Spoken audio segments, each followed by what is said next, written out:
Vamos lá, aula de icterícia novamente. Eu didaticamente optei por dividir em blocos de mais ou menos 10, 15 slides no máximo, pode ser de 15 a 20 minutos, para que vocês também possam raciocinar. Vamos tentar fazer, a gente aprende junto blocos de raciocínio. Então, na fase inicial, vocês tiveram desafio, acesso aos conceitos básicos do que é a icterícia. E os conceitos básicos é conhecer. Aquele slide que a gente tem as hemácias sendo degradadas, o metabolismo da IME vai ficar guardado, as etapas que a gente tem, o baço atuando, a senescência atuando e tudo mais, até a gente entender o que é uma conjugação de bilirrubina, o que realmente, como é que ela se coloca e por que os sintomas clínicos, entendeu? Por que existe uma hipocoloria, uma colúria, uma hipocolia ou uma colia fecal, por exemplo. Então a gente está agora, nós estamos no slide número 10, onde vocês observam a estrela é o trato gastrointestinal. À esquerda, o nosso triângulo mágico, o fígado, né? Onde você tem. Tá lá a bilirrubina não conjugada, que vocês viram há pouco como é que é a conformação. Ninguém precisa decorar a enzima, mas com o tempo vai ser muito lógico. Por quê? Via a glucuroniltransferase, você vai ter a transformação da bilirrubina não conjugada, ou indireta, em bilirrubina conjugada. E aí que tá, você vai ter a bile, vai chegar isso, a bile, onde forma-se realmente a questão da formação da bilirrubina conjugada e como são importantes a ação no trato gastrointestinal, por exemplo, via bactérias beta-glucuronidases bacterianas, enzimas, você vai transformar a bilirrubina conjugada, entre aspas, metabolizada, em estercobilina, que vai ser excretada pelas fezes, e a importância da reabsorção de parte da bilirrubina até ser excretada, né, a formação de urobilinogênio na urina também, que vai entender, para a gente entender por que você tem, por exemplo, os eventos de colúria. Vamos ao próximo slide. Então, como tudo na vida tem etapas, como tudo na fisiologia, na medicina tem etapas, é importante que a gente entenda as etapas no metabolismo da bilirrubina que a gente comentou. Existe a fase pré-hepática, não chegou no fígado ainda. A gente tem o grande filtro do organismo, que é o fígado, a fase intra-hepática, e uma terceira etapa, a fase pós-hepática. Vamos tentar colocar nos slides para frente. Então, é o slide número 12, a gente fala da fase pré-hepática. Então, guardem lá aquele clássico slide que a gente tem à esquerda, as hemácias AM sendo degradada e liberada a partir dos metabólitos sendo quebrados. Proteína de transporte, metabolismo do oxigênio de hemácias. Essa função vocês já aprenderam em relação à função da hemoglobina. Na periferia, lá fora, você vai ter sistema hematolinfático, hematopoético, você vai ter a transformação da M em biliverdina. Lembra? Via enzima M-oxigenase, não precisa decorar. Outro passo, a biliverdina, via a biliverdina redutase, vai ser transformada na estrela da aula, que é a bilirrubina, como a gente pode comentar. Já começa a lembrar o seguinte, 96% da bilirrubina plasmática, ela ocorre de forma indireta, tá? Não hidrossolúvel, e ela é ligada para a albumina. A gente mostrou em um dos slides anteriores essa situação, certo? Fase intrahepática, vamos botar o fígado para funcionar. Então, o fígado faz a captação, triângulo mágico que nós trouxemos há pouco, da bilirrubina indireta, por meio de um mecanismo de transporte facilitado e por difusão. Lá dentro do hepatócito vai ocorrer a ligação da bilirrubina indireta, as proteínas da família glutationa transferase. Lembro muito da minha professora de bioquímica, dizia também, glutationa. A gente não entendia muito bem isso quando tinha 18, 19 anos.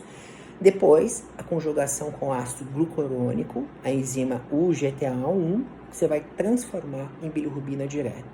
E a conjugação, aí sim, vai tornar o que, lembra que eu falei, 96% é da forma indireta, onde ela é quase nada hidrossolúvel. Essa conjugação vai tornar a bilirrubina hidrossolúvel. Isso é um dado, né, que vai explicar os sintomas. Vamos para o slide número 14, fase pós-hepática.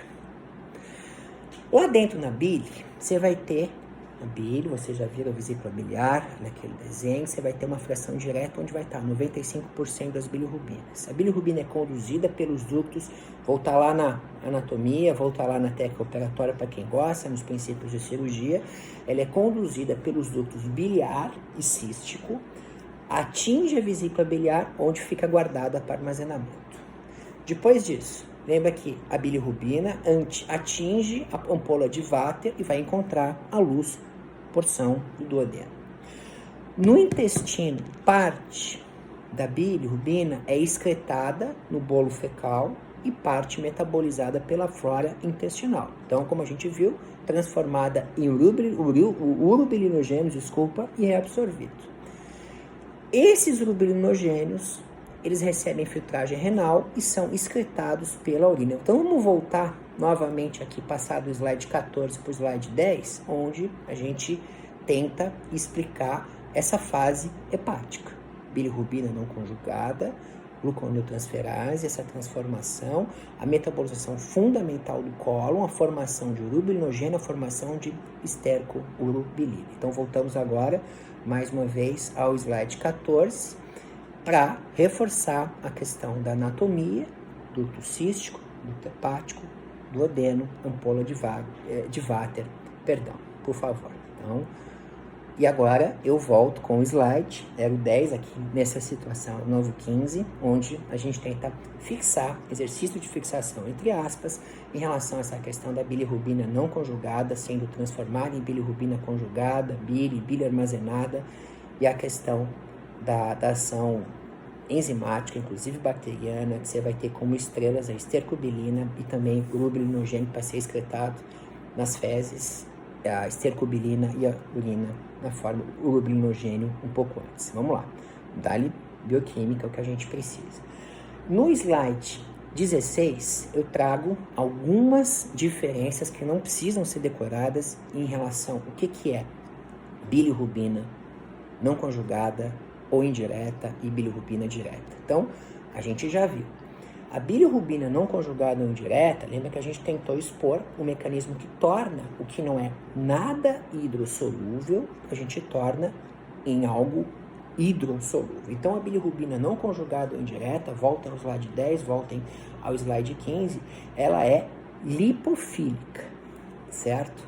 Ela vai circular no plasma ligado à albumina através de uma reação reversível e não covalente, e ela ultrapassa a barreira hematocefálica. E isso é importante quando a gente vê um pouco mais para frente as entidades clínicas que vão explicar o porquê da deposição no sistema nervoso central, a ultrapassagem da barreira hematoencefálica, gerando sintomas clínicos bastante graves, a gente vai ver um pouco mais para frente. E a bilirrubina não conjugada indireta, ela não é captada pelo rim. Então, indireta é um perfil de bilirrubina lipofílica, não hidrofílica, ela vai estar acoplada, ligada à albumina de uma forma reversível, ela ultrapassa a barreira hematoencefálica, ela não é captada pelo rim. Já a direta, ela é hidrofílica. Vocês viram que aquela metabolização intrahepática vai tornar, você vai ocorrer uma glucoconjugação da bilirrubina não conjugada, certo? Ela não ultrapassa a barreira hematoencefálica, ela é captada pelo rim. Então, por isso você vai ter, por exemplo, entender, tá vendo? Por que um paciente que pode ter uma colestase, por exemplo, hepática, ele pode ter a colúria? Justamente por causa disso, aquele overload, aquela carga excessiva, ela acaba sendo captada pelo rim e você acaba tendo esse perfil de excreção. Então é bem interessante a gente juntar o trato digestivo junto com a função renal. Vamos passar para o slide número 17, porque a gente lista causas de icterícia. Uma das coisas mais fascinantes quando a gente está estudando clínica médica, diagnóstico diferencial, ou a semiologia 2, como vocês estão aqui tão empolgados, é a gente entender causas de. Eu lembro de professores semiologistas que diziam pra gente causas dele, sempre faziam perguntas à beira do leito. Eu lembro, vou citar até um exemplo aqui de um professor de cirurgia e também de semiologia da Federal, que é o Dr. Newton Marques da Silva, um cirurgião, que ele foi meu professor, depois acabou sendo meu paciente, ele faleceu de melanoma alguns anos atrás, que ele inquiria a gente à beira do leito causas de icterícia, causas de dor abdominal. Então a gente aprende muito nessas situações. A gente começa então, vocês já sabem que existe bilirrubina indireta e direta conjugada. Então causas, vamos lá, aumento de bilirrubina indireta, um aumento da produção, é meio que tsunami. Tá? Produziu demais, não deu conta. É como chover demais no local que você não tem drenagem. A diminuição da captação. Existem defeitos enzimáticos metabólicos que ocorrem. Ou um distúrbio da conjugação. Literalmente, aquela passagem hepática não dá conta, você não consegue fazer essa situação. E quando é que você vai ter o aumento da bilirrubina? Onde a gente tem defeitos na excreção, certo? A gente já viu, voltem lá ao slide 10, voltem lá ao slide 15 também. O slide 15 é o mais próximo que nós temos aqui, onde vocês vão entender. A gente faz meio que um estudo dirigido aqui.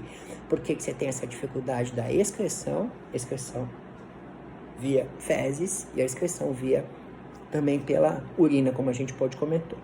E aí, a obstrução biliar extrahepática, é meio que a minha praia como oncologista, que a gente vai tentar entender, explicar para vocês, tentar ensinar alguns detalhes. Então, passamos do metabolismo, entender o que é icterícia, entendemos como que se forma, o que é bom, o que é ruim da bilirrubina, entendemos os preceitos básicos do que é uma conjugação, para a gente começar a entender os sintomas que os pacientes vão ter. Então, base disso é a gente entender a questão de causas de icterícia, certo?